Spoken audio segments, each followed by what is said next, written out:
आपसे पूछा जाएगा दोस्तों गजल के आगाज और इर्तिका के बारे में सवाल आपसे कहीं से भी बन सकेगा डिटेल में, आपको याद कैसे रखना है ये देखिए। सबसे पहले क्या हुआ दोस्तों, गजल डायरेक्ट तो नहीं निकली है, गजल निकली है कसीदा के तशबीब से, यानी अरबी जो लोग थे वो कसीदा लिखते थे अरबी जबान में, फिर अरबी से कसीदा किस में फारसी में, फारसी वालों ने कहा कि कसीदा लिखने में जो सबसे ऊपर वाला उसका जुज होता है तशबीब, वो बहुत खूबसूरत है, उसमें हुस्न जमाल की बातें हैं, हुस्न इश्क की बातें हैं, मौसम बहार की बातें हैं, महबूब से हिजर विसाल की बातें हैं, तो हम उसको एक्सेप्ट करते हैं, उसको अलग कर देते हैं, उसको क्या कर देते हैं, अलग कर देते हैं, और वहीं से क्या निकली गजल, क्या निकली, गजल निकल गई। क्लियर। यहां पर क्या होता है दोस्तों, जब अलग कर दिया गया तो सबसे पहला जो नाम था दोस्तों वो था अमीर खुसरो रहमतुल्लाह अलैह। इनके जमाने में गजल के इब्तिदाई नुकूश देखे गए, गजल के इब्तिदाई नुकूश देखे गए, यानी गजल के जो सबसे पहले जो बिंदु हैं शुरुआती वो नजर में आए कि यहां पे गजल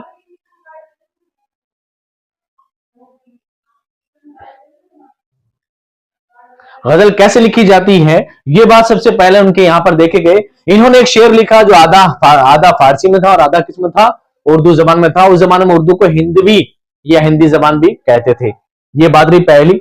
लेकिन इनके बहुत टाइम तक उर्दू जबान को, उर्दू गजल को कुछ भी नहीं कहा गया, उर्दू गजल की कोई शुरुआत नहीं हुई, उर्दू को जबान को किसी ने शेर व शायरी के फन में इस्तेमाल नहीं किया, बल्कि सबने क्या किया, उर्दू जबान को सिर्फ बोली चाली के लिए इस्तेमाल किया। एक तवील वक्त के बाद एक जमाना आया जब बहमनी सल्तनत आई। बहमनी सल्तनत में एक बादशाह थे जिनका नाम था कुली कुतुब शाह। कुली कुतुब शाह ये बहुत अजीम शायर माने गए, पहले साहिब दीवान शायर हैं जिनकी दीवान में 50,000 कितने हैं शेर हैं, 50,000, हाँ 50,000 शेर हैं, ठीक है, जिनके दीवान में, और इनका दीवान बहुत ज्यादा फेमस हुआ। और इस तरह गजल के शुरुआती इब्तिदाई नुकूश भी इनके यहाँ पर मिलते हैं। लेकिन अभी तक गजल प्रॉपर तरीके से शुरू नहीं हुई है, क्योंकि लोग शेर व शायरी के लिए इसका इस्तेमाल करते थे, फारसी जबान का इस्तेमाल करते थे, उर्दू जबान को लोग सिर्फ आम बोलचाल के इस्तेमाल करते थे। लेकिन दक्कन से एक शख्स आए जिनका नाम था वली दक्कनी। क्या नाम था, वली दक्कनी। उन्होंने कहा नहीं, उर्दू जबान में भी गजल लिखी जा सकती है, और वो दक्कन से दिल्ली आए। कब आए थे, 1700 में। कब आए थे, 1700 में। उन्होंने कहा कि नहीं मैं लिख के बताऊंगा, और उन्होंने उर्दू जबान में गजल की शुरुआत की। यहां से गजल की प्रॉपर तरीके से, यानी यूं कैसे बाकायदा शुरुआत, बाकायदा शुरुआत कहां से होती है, 1700 से। वली दक्कनी के टाइम से गजल की शुरुआत होती है। इनको देखकर सबसे पहला कदम उठाने वाले नेक्स्ट दौर में कौन थे, जाफर जटरली। वली के लिए बाद जाफर जटरली ने कहा मैं लिखूंगा, लेकिन फारसी की वजह से इनको ज्यादा शोहरत नहीं मिली और इनका नाम कहीं ना कहीं छुपकर रह गया। इसी जमाने में कुछ लोग और आगे उठे, उनमें थे आरजू, थे सिराजुद्दीन अली खान आरजू। ये कौन थे, ये मीर के मामू थे। मीर के कौन थे, सौतेले मामू थे। इनके जमाने में आबरू थे, यकरंग थे, मजमून थे, ताबा, फुगा, ये सारे जमाने के शायर थे। इन्हीं जमाने में एक अहम शायर थे, इनका नाम था मजहर जाने जाना।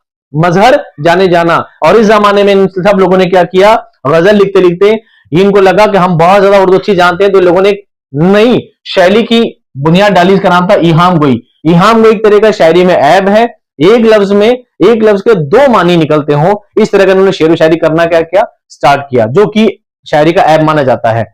लिखते लिखते लिखते होड़ चलते चलते होड़ बहुत आगे गई, और एक दिन मजहर जाने को लगा कि नहीं हम ये सही नहीं कर रहे हैं, ये काम बिल्कुल गलत है। और मजहर जाने ने तहरीक लगाई, एक तहरीक चलाई। उसने कहा मैं इहाम गोई को क्या करूंगा, खत्म करूंगा। और इहाम गोई को खत्म करने के लिए उन्होंने दीवान ज्यादा करके अपना एक नया दीवान निकाला, जिसको सादा गोई नाम दिया गया। क्या नाम दिया गया, सादा गोई नाम दिया गया। अब यहां से कहानी आगे बढ़ती है और आता है नया दौर। उस दौर को कहते हैं उर्दू का सुनहरे दौर कहते हैं, जर्री दौर कहते हैं, जर्री दौर गालिब को भी कहते हैं। इसमें आए सौदा, मीर और दर्द। मीर तकी मीर ने उर्दू गजल में जो शोहरत हासिल की है वो इनमें से किसी को भी हासिल नहीं है। जो उर्दू जगत में, उर्दू अदब में जो मर्तबा मीर का है वो किसी का भी नहीं है। उर्दू गजल गोई में मीर तकी मीर को सबसे बड़ी अजमत हासिल है।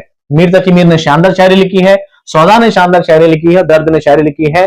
दर्द को सूफी शायर कहा जाता है, मीर को सोजो गुदास का शायर कहा जाता है। मीर की शायरी को आह की शायरी, सौदा की शायरी को वाह की शायरी कहा जाता है। ये तीनों एक ही दौर के थे, और ये सब लोग कहां से थे, दिल्ली से। कहां से थे, दिल्ली से। लेकिन दिल्ली में क्या हुआ दोस्तों, दिल्ली बर्बाद होने लगी। दिल्ली में अहमद शाह अब्दाली के हमले हुए, और इन सब लोगों ने एक एक करके क्या हुआ, दिल्ली छोड़ना शुरू कर दिया। सबसे पहले सौदा ने दिल्ली छोड़ी, फिर मीर ने दिल्ली छोड़ी, और उसके बाद दर्द ने कहा मैं दिल्ली कभी भी नहीं छोड़ूंगा। दर्द ने कभी दिल्ली नहीं छोड़ी, और मीर तकी मीर आसिफुद्दौला के जमाने में कहां चले जाते हैं, लखनऊ अवध चले जाते हैं। अब क्या होता है दोस्तों, लखनऊ का जो माहौल था बड़ा ऐश परस्ताना माहौल था, क्योंकि लखनऊ में पैसे वगैरह की बड़ी फरावानी थी, लोग बड़े ऐश आराम की जिंदगी गुजारा करते थे। तो लखनऊ में क्या होता है, लखनऊ में दो नाम अहम होते हैं, नासिक और आतिश, ये लखनऊ के थे प्रॉपर। लखनऊ के प्रॉपर लोगों में नासिक का नाम आता है। नासिक को दबिस्तान लखनऊ का बामार माना जाता है। और आतिश ने कहा कि शेर व शायरी कोई हल्का काम नहीं बल्कि मुरस्सा साजी है। जिस तरह नगीने जड़े जाते हैं, नगीने जड़ने का काम क्या है, शेर व शायरी है। इस तरह आतिश का नाम वहां पर लिया जाता है। ये सारा काम चलता था लखनऊ में। तभी क्या हुआ, वापस दिल्ली वापस बसने लगी, तो दिल्ली में क्या हुआ, इसी लखनऊ में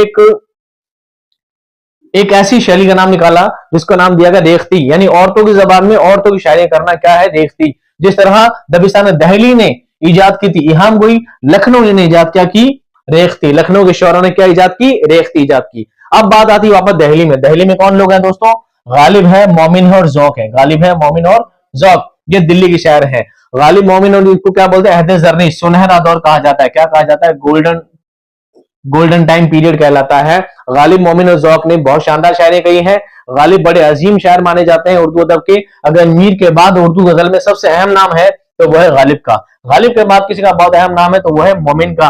मोमिन खालिस इश्किया शायर है, और दर्द खालिस क्या है, खालिस तो नहीं है लेकिन सिर्फ सूफी शायर की हैसियत से जाने जाते हैं। जौक जो है वह कसीदा निगार है, लेकिन गजल में भी बहुत अच्छी गजल आपने लिखी है, और ये टाइम पीरियड भी चलता रहता है। इसके बाद क्या होता है, एक नया दौर आता है, गालिब का इंतकाल हो जाता है। गालिब के बाद जो टाइम आता है वो दौर था हाली का।